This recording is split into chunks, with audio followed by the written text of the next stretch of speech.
how do you feel that like hairstyles that you've had since you were little and hairstyles that you have for like protection purposes are now being used as like a fashion statement? And not only that, how do you feel that like the hairstyles are not acknowledged for their black heritage? It's straight up disrespectful to take something that you admire but kind of rename it and reclaim it as your own without giving the culture in which it came from the credit that they deserve.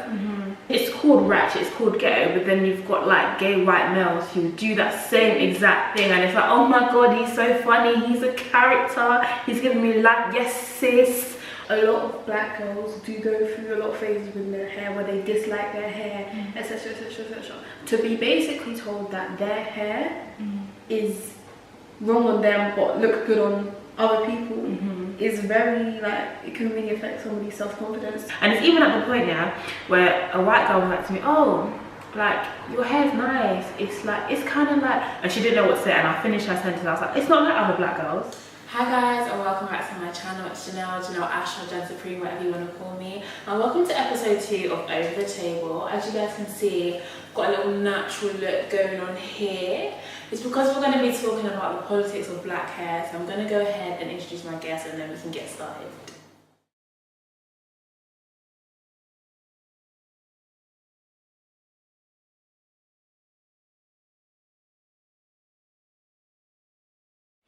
Alright, do you want to introduce yourself?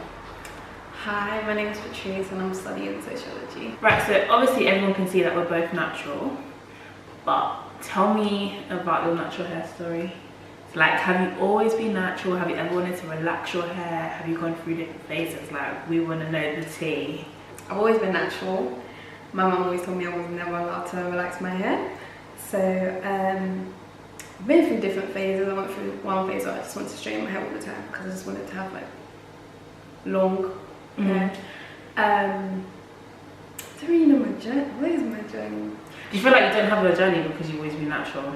I feel like, yeah. I say that mine is similar. Obviously, my mum said that I was never allowed to perm my hair as well, like anything to it, because she did that, and like all her like sisters and cousins, and like everyone in my mum's age did that. Yeah. And everybody's hair was breaking, everyone's hair. So she was like, you're not allowed to do it, just wait until you're old enough and then you make the choice if you want to do it. And then by the time I was old enough, I was like, fuck it, I don't want to do it. So the first question is, do you love your hair? And the second question is, have you always loved your hair? I've been through phases in which I loved my hair. I never disliked it, but there's been phases where I was like, oh, I just want to cut my hair off, or I wish my hair was different texture so I could handle it better. But like, I feel like everyone goes through that stage where they're kind of learning how to manage their hair. Yeah. Like right now I'm in the stage where I love my hair. Like I just got it trimmed up. I'm feeling it. It's looking all good. Like, looking all good. You know, I love it. Yeah. But I don't know if I've always loved my hair. Like you said, I feel like I've been through stages of my hair. In the beginning, I'm even ashamed to say, but I liked my hair because other people liked it. Like my black friends would say to me, oh, you've got curly hair, you've got white people hair, which I don't, and I never heard. But I would just feel like, oh my god, they think my hair's nice. I used to love my hair. And it's even at the point now where a white girl was like to me, oh, like, your hair's nice, it's like, it's kind of like, and she didn't know what to say, and I finished her sentence, I was like, it's not like other black girls. But I was ignorant. Yeah. But do you know what, like, I was fed, like, oh, you've got nice hair, you've got nice hair, you've got nice hair, to the point where I was like, I think when I truly loved my hair was like end of year 12, where I decided I'm gonna only put heat in my hair once a year. And then I did that, and I straightened my hair. I liked it straight, but it wasn't anything. It was like, okay, I've got straight hair. Let's talk about cultural appropriation. Well, let's talk on it. Well, so how do you feel that like hairstyles that you've had since you were little and hairstyles that you have for like protection purposes are now being used as like a fashion statement? And not only that, how do you feel that like the hairstyles are not acknowledged for their black heritage? So, you know, like the Kylie, what they call it, Kylie braids, like we were talking about earlier, Kim K braids, yeah. like, speak on it, girl. Well, I appreciate that they admire these styles, you know, they think, oh, that looks nice, but it's straight up disrespectful to take something that you admire but kind of rename it and reclaim it as your own without giving the culture in which it came from the credit that they deserve. It's like a thing with, do you know how much like black women, black girls have been through with their hair? And for them to be like, I've seen so many, like, do you remember that black boy who had dreads and they told him he wasn't allowed dreads in the news and stuff like that? But then if a white person wants to do it, it's cool, it's quirky, it's this and that. And stylish. Like, even me, like, if I go to a job interview, I wear a wig, like a straight one, because like I feel like, I don't feel like it's more professional, but I know that I'm most likely going to go to a white employer and they're going to think it's more professional. And I feel like for me to feel like I have to do those things, and then for you to come and not even acknowledge where it comes from and what its purpose is, it's like, babes, how dare you? A lot of black girls do go through a lot of phases with their hair where they dislike their hair, etc, etc, etc. To be basically told that their hair is wrong on them but look good on other people is very, like, it can really affect somebody's self-confidence to see, oh, if you're gonna have this hairstyle, you need to be white or you need to look like this. You know, it's like you only look good if it's not you, if it's like someone else.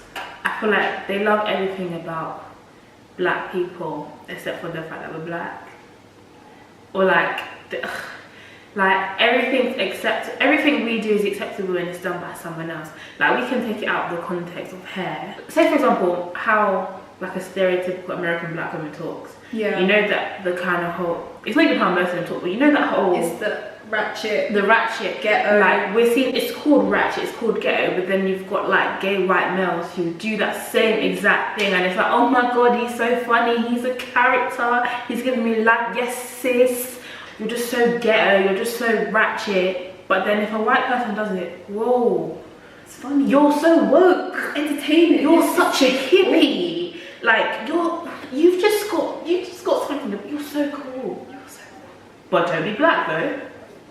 Don't be black. God forbid. God forbid, don't be black. We can't act like all the negativity comes from white people. We cannot. We have to discuss the hate within the black community when it comes to our hair. Like, have you ever experienced hate because of your hair, or like anything?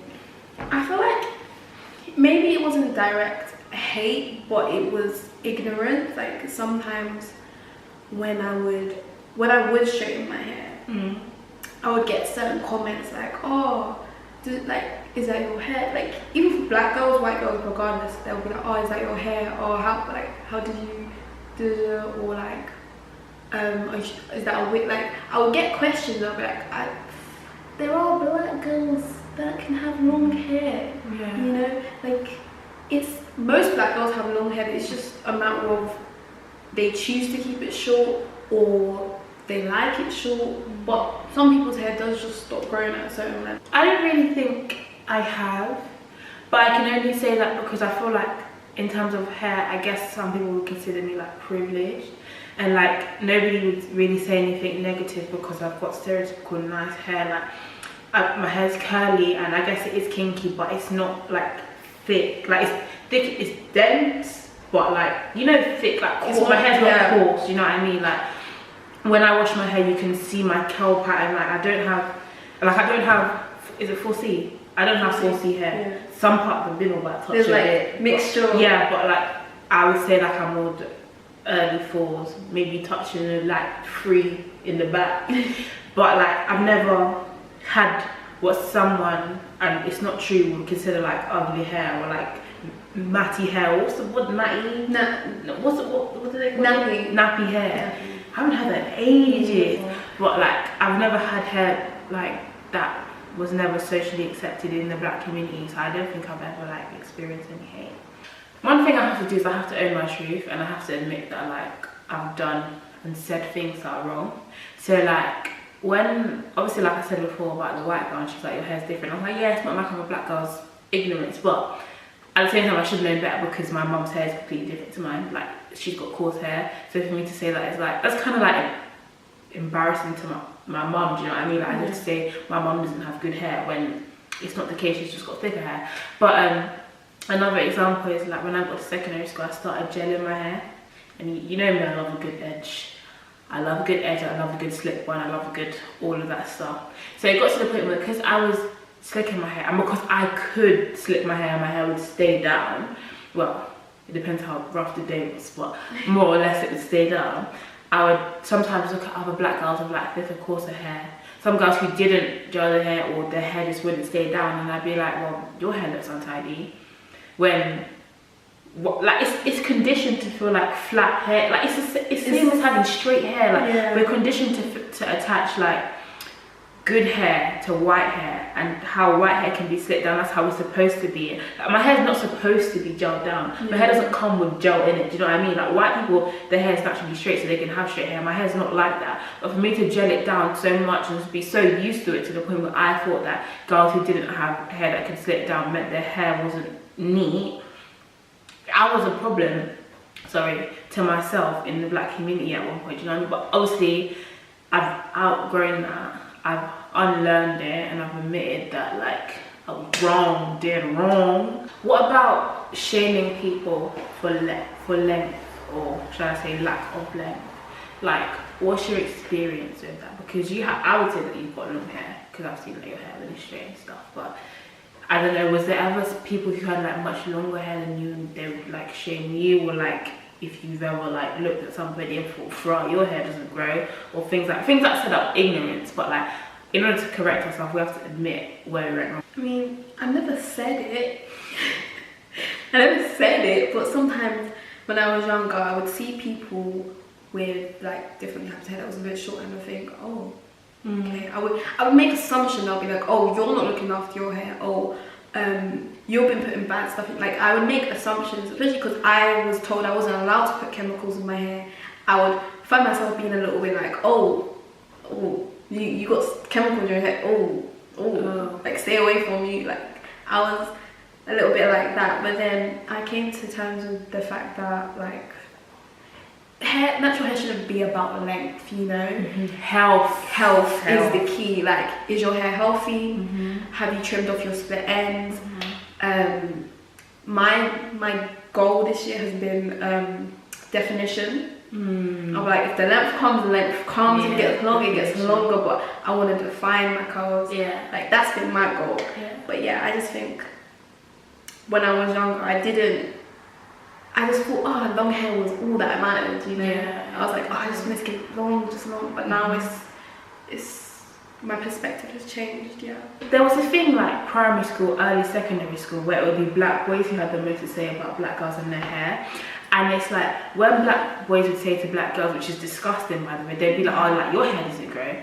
I would never like defend them, because I'd be like, well, we're not talking about me, because do you see this?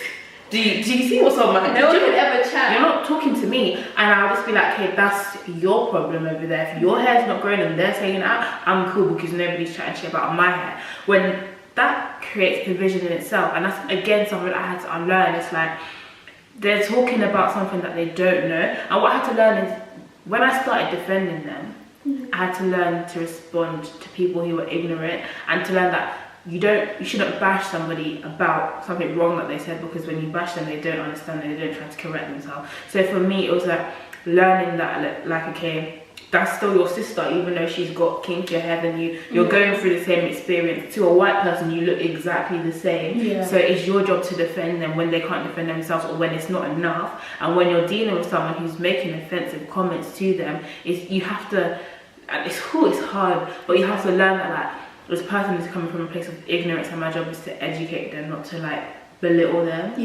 Just because a black girl has a wig, weave, extensions, whatever, that doesn't mean she doesn't have hair. It just means she's choosing to have that style. It's not always about length and having hair. It's sometimes you just want to switch it up, you know. Just, okay, let me put on a wig today. Ooh. Not even that, protection. Protection. Do you know, ever since I started wearing wigs, my hair has grown like it's never grown before, because you don't touch it. You're leaving your hair in cane range, you're just oiling your scalp, and you're going on every day. Like, you're not supposed to manipulate your hair so much, and because you're breaking it, you're not supposed to straighten your hair every day. You don't need to be putting a brush through it every single day. Like, our hair is different. We're not supposed to operate like that. And it's like the amount of protection. Like, you can chat shit and say, oh yeah, black girls only wear it. Okay, but baby, underneath, if he was to take this off, whole other story. And even if the girl's hair's short, you're making it worse by saying things to her like, oh, you don't have hair, that's why you're wearing a wig. Because then the hair that she does have, whether it's short or not, why is she going to want to show it to you? And then she's hiding herself underneath that. She's layering herself and not loving herself. Yeah. And then that becomes your fault. And if it's your fault, it's your problem. But are you going to want to deal with that? I don't think so. There's a lot of people, they don't have people around them that are going to tell them to love their hair. Not everyone has that. Not We're very lucky, you know. Yeah, we are actually extremely lucky because I think we've both been told that, like, love your hair, love your natural hair, like figure out like your own hair before you start. You know, we both had the freedom to like you said, explore with our hair without damaging it. Yeah. Because like, how many girls do you know that went through a stage of relaxing their hair, or because the certain ideologies that their parents had, they thought that straight hair was the only type of hair that was acceptable, and so now they're in a position where they've got the length, but your hair's naturally straight now, your hair's damaged. So for you to revert, you got to go through the whole process. Whereas I didn't have that. We wasn't never even allowed to do that for one. But it's like, and at first I'd be like, no, I kind of want to straighten my hair. I'm like, I kind of want a little relaxer going on over here, but I'm a little firm. But I'm so grateful for it now, because it's like I don't have to go through that transition process, even though I'm going to cut my hair off. But still, how do you think that the natural hair community can move forward? Like, as an example, for me, I would say supporting black owned businesses when it comes to like hair products, and not like bashing them for their prices, because I feel like there's something within the black community where it's like we assume that because you're black you're my friend, or because you're black and we're both black, like you're my sister, you're my brother, I deserve a discount. When it's like, you would never go into one of the Asian shops that sell hair products and question their price, and even if you do, once they say that's the price, you're gonna pay it. Whereas I feel like because we get so comfortable with each other, that's like, I beg you, let me get £5 off. Let me just get half price. Like, how do we expect our own community to grow if we're not helping it? Like, every other race, like, they allow money to circulate within their community. Exactly. For us to progress, and for there to be more products made by us for us, we have to be willing to support us. In regards to your question, I really think this community needs to stop saying that they like 4C and actually learn to love 4C hair. Like, I'm tired of people just only liking it on certain people, or only saying they love it because it's a thing now. Like, there's so many different types of people, so many different types of hair types mixed. Like, we have different cultures, different mixtures that produce different hair curl patterns, etc. So can we please try and embrace everyone and not just say we are? Because I'm seeing a lot of, oh yeah, he has nice hair, etc. Like, can you mean it? Speak on it. Can you mean it? Because I'm sick of it. So the moral of the story, guys, the moral of the episode, the moral of this over the table: love your hair, support black owned businesses, unlearn all the problematic things that they put on you because of your skin color and your hair texture, and be patient with people who are ignorant, and educate them as if you'd want to be educated. Maybe we can see some changes around here. That's the end of the episode. Thank you, Patricia, for joining me. Thank you for having me. You're welcome. If you like this episode, make sure you like, comment, subscribe, share. I'm going to put all the social medias down there, so if you want to follow Patricia, you can. If you want to follow me, you can. And we will see you in the next episode. Bye, guys.